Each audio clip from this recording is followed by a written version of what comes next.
నిశ్చయముగా నీకు మంచి భవిష్యత్తు కలదు, నీ నిరీక్షణ భంగము కానరదు.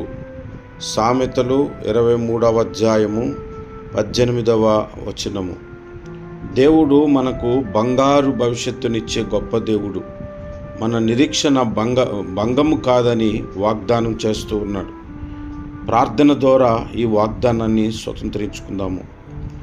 సర్వోన్నతుడు అయిన మా తండ్రి, మహాగణుడు అయిన మా ప్రభువా, ఎంతమంది ఈ వాగ్దానాన్ని స్వతంత్రించుకునటానికి మాతో పాటు ప్రార్థన చేస్తూ ఉన్నారో వారి నిరీక్షణ భంగము కాకుండా కృప చూపి నిశ్చయముగా మంచి భవిష్యత్తును దయచేయండి.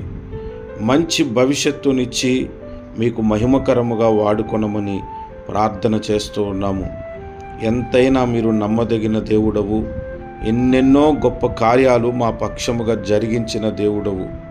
ఈ వాగ్దానాన్ని ప్రార్థనాపూర్వకంగా మేము స్వతంత్రించుకుంటూ యేసుక్రీస్తు వారి అతి శ్రేష్టమైన పరిశుద్ధ నామమున ప్రార్థిస్తూ ఉన్నాము పరమ తండ్రి.